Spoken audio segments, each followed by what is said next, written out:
Half of them were already fertilizer before the crocuses even thought about blooming. They called it providence. I call it operational incompetence, sealed by profound arrogance. We have been lied to about the first Thanksgiving, transforming a desperate moment of survival into a Norman Rockwell painting. Forget the buckles and the pious prayers. The reality of Plymouth 1620 is far darker, far more instructive. This was not a trial of faith. It was a ruthless stress test administered by nature itself, and the majority failed instantly. They were simply soft. They starved immediately. The Mayflower was not a ship of saints carrying destiny. It was a floating incubator for typhoid, dysentery, and profound foolishness. 102 souls, packed tighter than rats in a grain sack for 66 days, arriving months late, just as the New England winter decided to show its teeth. This wasn't just cold, this was an extinction event, disguised as divine guidance. You need to understand the logistics of their failure. They spent crucial weeks aimlessly exploring the coast, arguing over where to build a shelter instead of actually building one. They brought the wrong clothes, the wrong tools, and the profoundly wrong expectation that God would handle the masonry. The first 3 months were a massacre. January, February, March, 51 died. They dropped like flies from scurvy, pneumonia, and what they morbidly called consumption. Think about the horror. Watching your spouse or child fade to black, knowing the coffin is merely a shallow hole hacked into frozen earth, praying for the thaw that might allow you to bury them properly. But knowing the thaw might kill you too. They were surrounded by plenty, deer, fish, resources they didn't know how to access, and still they perished, unable to adapt to the wilderness they had claimed. The death rate peaked so violently that at one point, only 6 or 7 able-bodied people were left to care for the sick. Most people prefer the postcard version of history, the clean, family-friendly narrative of resilient heroes. But if you came here looking for the comfortable lie, you need to turn back now. If you demand the calculus of consequence, if you value the raw, unsanitized ledger of truth about what pain actually teaches, then you belong right here with the few who choose to look closer. The weak perish. That is nature's mandate. We mythologize these deaths as tragic sacrifices, but that is sentimentality masking a crucial, brutal lesson. The dead Pilgrims were simply the price paid for operational stupidity. They failed the entry exam for survival. They were not martyred. They were instruction materials. The ones who survived, the 40-something stubborn ghosts, they weren't just lucky. They were the ones who internalized the lecture.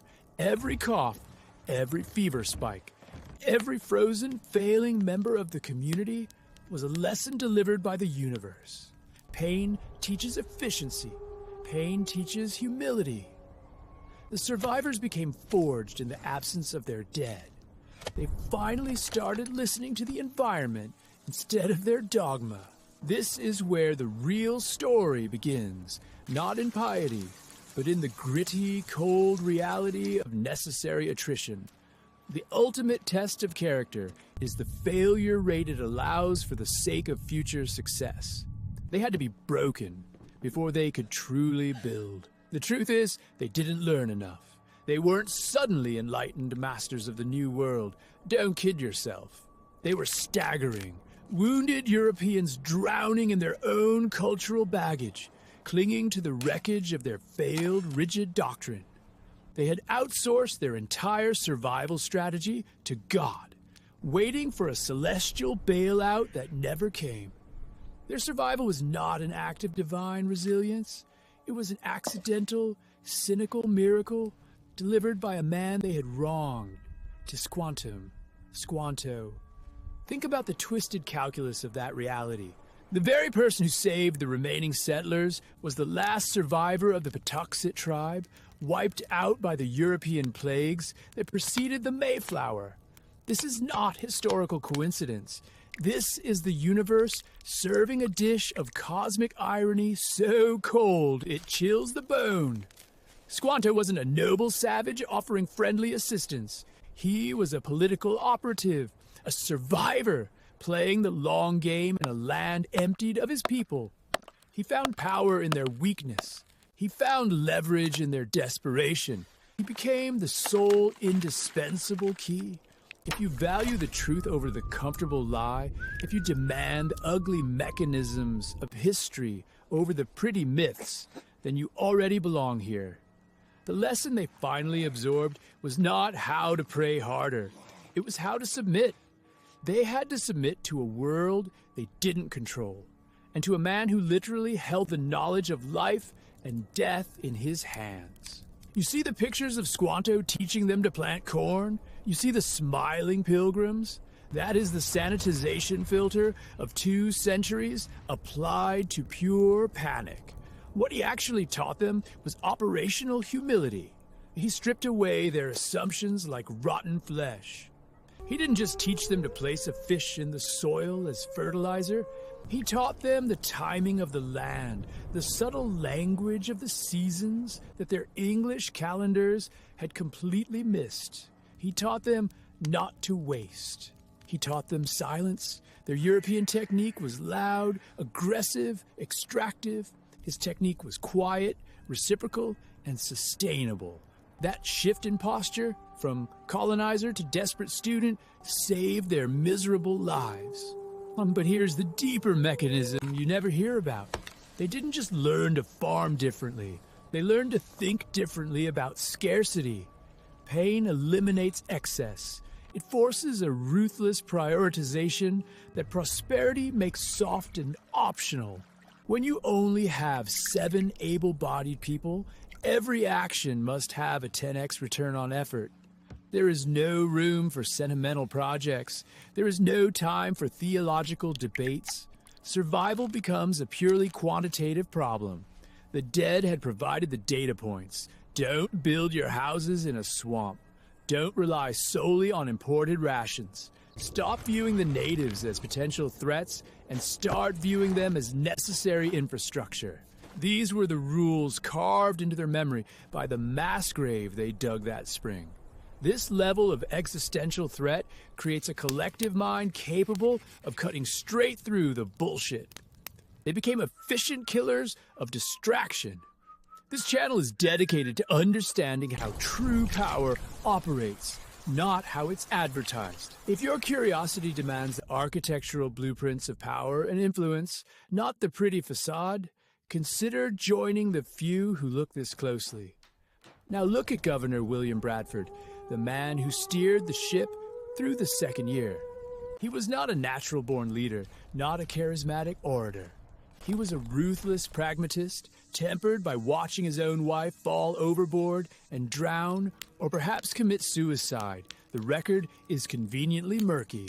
He carried the scars of profound personal loss, and that loss translated into a singular, unyielding focus on the collective metabolism.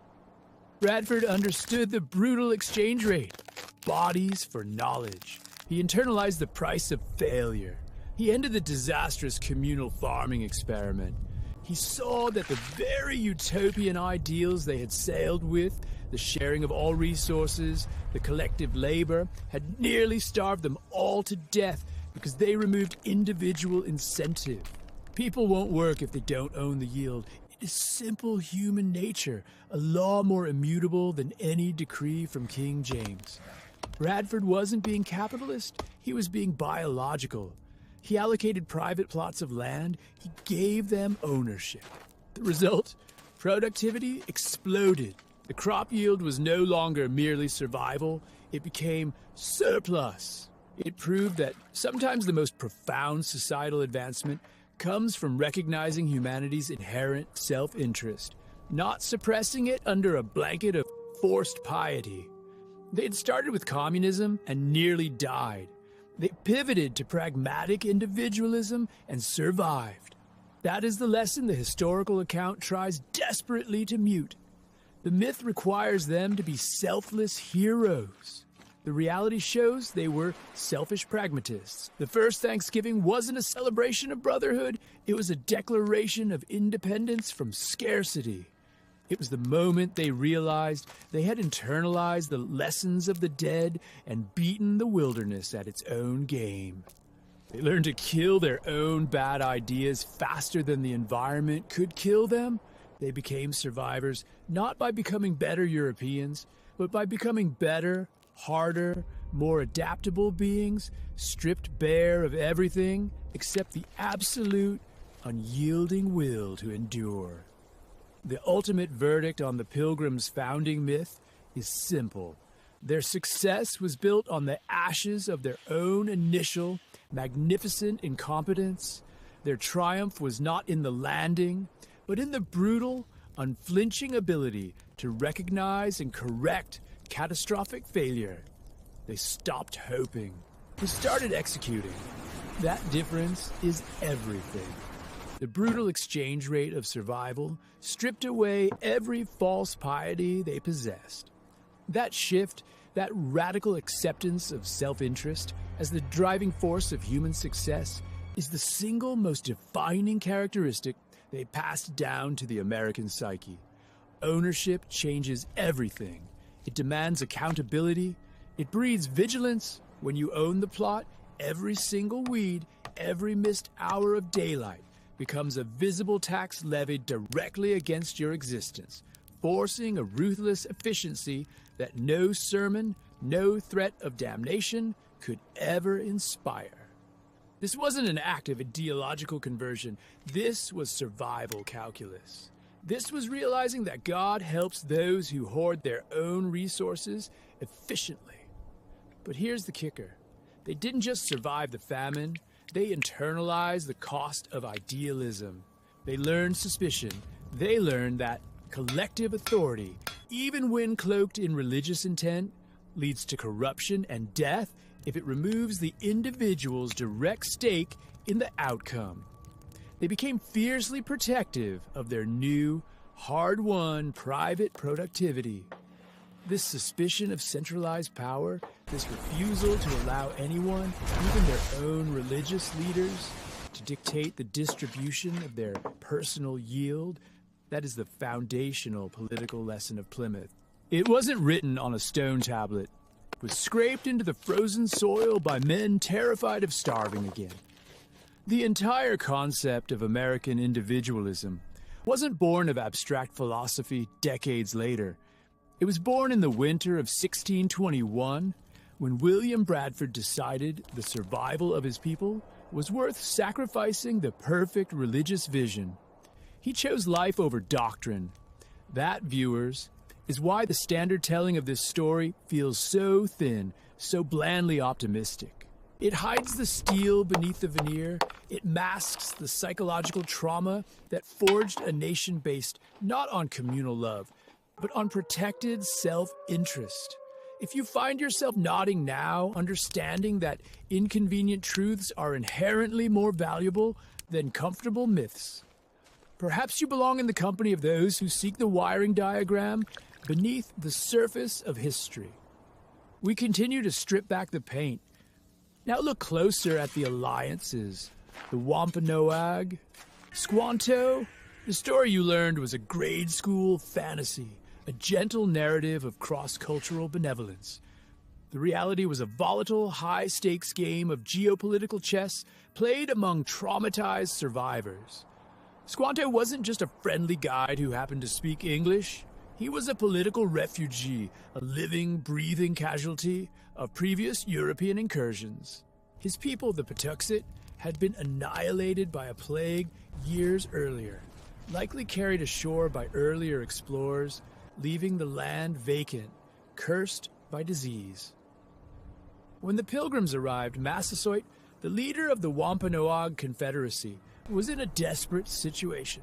His nation was weakened, strategically squeezed between the powerful Narragansett tribe and the lurking threat of new European settlers. Massasoit didn't approach the Pilgrims out of friendship. He approached them as a potential strategic weapon. He saw the heavily armed yet numerically weak Pilgrims as a necessary counterweight to his regional rivals. The Pilgrims, in turn, saw Massasoit as essential infrastructure, a shield against total annihilation and a source of knowledge about local survival techniques. It was a cold, calculated arrangement. It was mutual dependency born of mutual weakness. They needed Wampanoag protection to avoid being killed by others. Massasoit needed Pilgrim muskets and their sheer presence to destabilize his ancient enemies. The treaty they signed was less a handshake and more a leverage agreement. Bradford understood the transactional nature of the deal perfectly. He wasn't relying on prayer for safety anymore. He was relying on Squanto's unique, tragic position as the sole survivor of a ghost village and Massasoit's desperate need for an ally, no matter how strange or foreign they might be. Survival demands you exploit opportunity wherever it presents itself.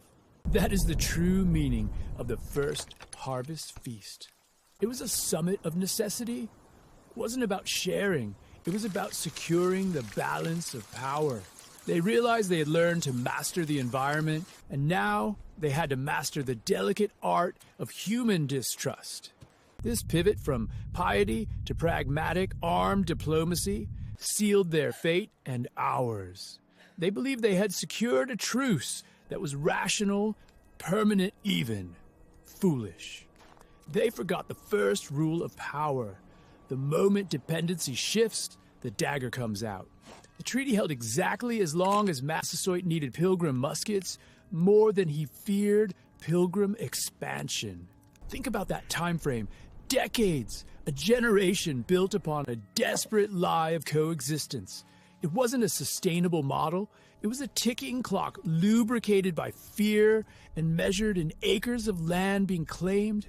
The cost of this education was unimaginable. The price of survival is always the soul. You cannot look away from the darkness necessary to birth a nation. If you find value in confronting the brutal machinery of history, if you believe that understanding the mechanics of power is the only way to earn true perspective, the only true shield against comforting lies, then you should commit to channels that refuse to simplify the past. That is the only real history worth knowing. Now, watch the slow collapse. Massasoit's son, Metacomet, known to the settlers as King Philip, watched the calculus shift. The Pilgrims grew strong. Their population swelled. They no longer needed Wampanoag protection from the Narragansett. They needed Wampanoag land.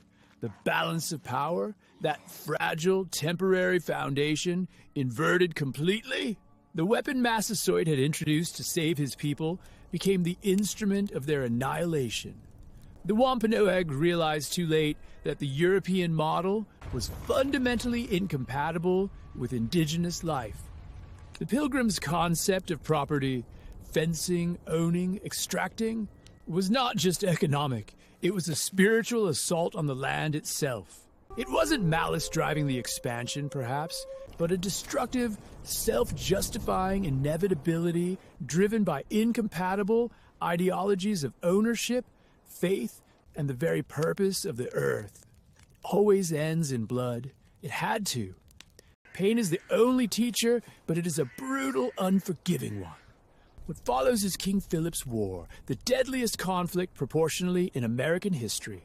That conflict was not a new disagreement. It was the delayed, final explosion of the original transactional agreement. The Pilgrims finally decided they didn't need their ally. They needed their territory. Metacomet decided he didn't need a counterweight. He needed to exterminate the parasitic growth he had inherited. Forget the sentimental tableaus. Forget the shared harvest of plenty as a symbol of peace. That first gathering was the most high-stakes diplomatic summit North America had ever witnessed. It was not a Thanksgiving of joy. It was a Thanksgiving of relief. Relief that the winter had passed. Relief that the local warlord hadn't murdered them. Relief that the delicate leverage agreement was still holding for another season. It was the negotiation of two desperate parties, trying to buy themselves more time. The verdict is simple. The first Thanksgiving was not the beginning of American morality. It was the absolute perfection of American pragmatism. It was the moment these shivering refugees stopped being idealists seeking religious purity and started being geopolitical strategists fighting for resources. They learned to kill the old, naive self to save the physical body. They traded prayer books for treaties and faith for muskets. That is the inheritance. We are not a nation founded on naive sharing. We are a structure built upon cold, strategic necessity, where every alliance has an expiration date and every meal shared is merely a temporary ceasefire. We live in the echo of that first harvest, eternally negotiating with the world, always checking the balance of power. The pain was the price of admission, and the lesson of Plymouth is that true survival requires you to be willing to exploit the weaknesses of others just as quickly as you patch your own.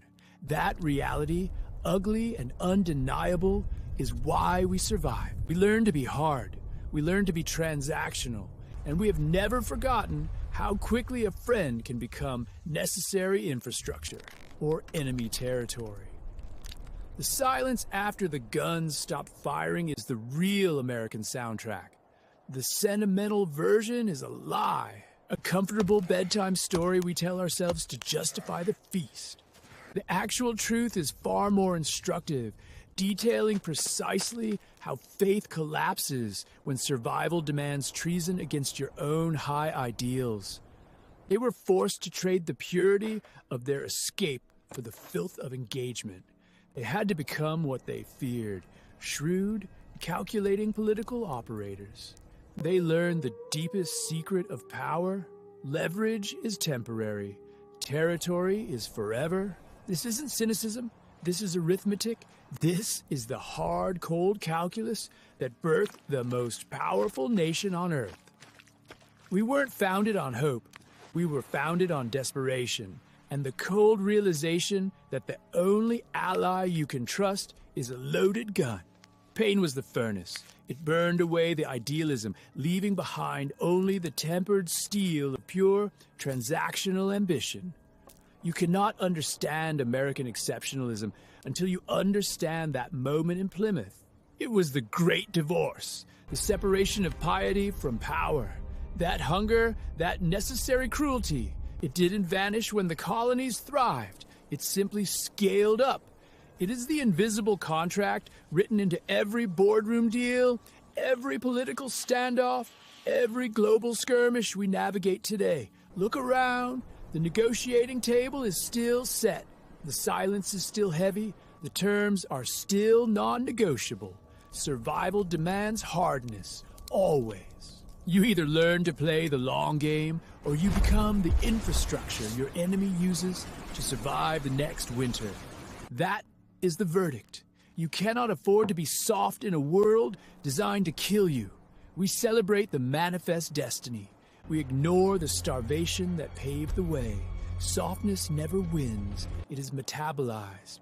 We did not ascend to greatness. We clawed our way out of the dirt, weaponizing our resolve. Our resilience is merely the scar tissue of 1,000 forgotten betrayals. The verdict. America's core operating system is pure fear, expertly disguised as ambition. Look closer. That cold transactional logic, the one that defined Plymouth, is operating inside you right now. It always was. The question isn't whether you're ready for the next winter. The question is who you're willing to bury to survive it. That moment of realization, that primal choice, it never truly left the DNA. We romanticize struggle, idiocy. Struggle isn't noble, it's just necessary. It's the cost of admission to the next day. Pay attention. Stop admiring the gold leaf they paint over the foundational scars. See the iron beneath. The liberty we so loudly celebrate is merely the accumulated space carved out by historical acts of total ruthlessness, not virtue, ruthlessness. That is the verdict. This nation's true religion is not morality or hope or even democracy. It is successful adaptation through pain. And if you forget that fundamental punishing truth, if you believe the comfort they sell you, you will soon find out that history doesn't just repeat itself. It chooses its victims based on their softness. Sleep well. You cannot escape the arithmetic.